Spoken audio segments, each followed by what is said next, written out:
Now the question comes that how do we grow into spirituality?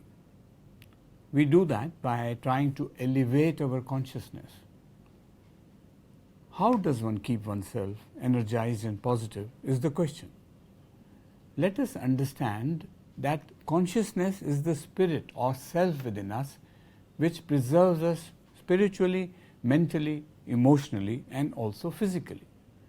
It is a mental formation, and we are responsible for keeping this positive. By protecting and nurturing consciousness, one can discover enormous abilities in oneself. We need knowledge to keep our awareness in harmony with the essential qualities of our inner spirit.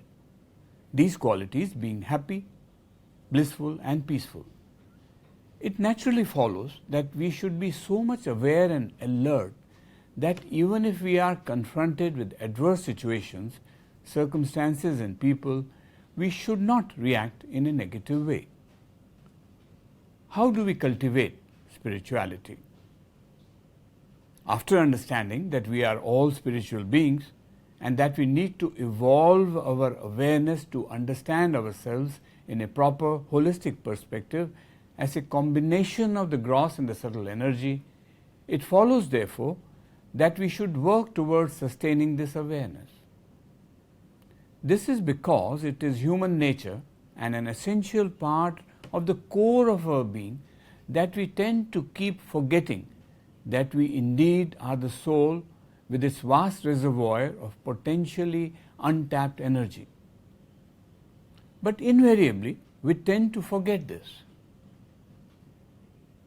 We forget this because even when we have to actually cope with our existence, we are always reacting to the physical gross body and not from a standpoint of the power of the soul that we have within us.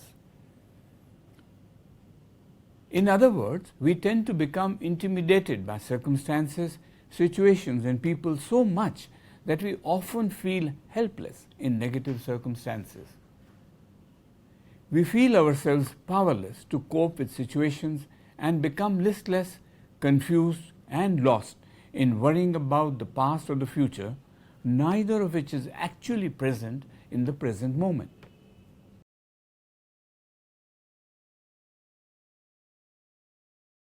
How then do we acquire spiritual knowledge?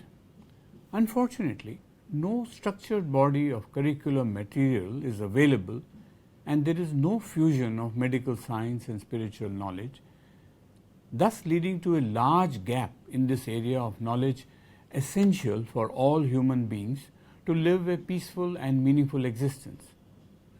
We can, however, acquire spiritual knowledge by reading the research done in the past, by simplifying that knowledge, by assimilating such knowledge through print, audio, video, or speech, or any other method of transmission and knowledge source available in the world today.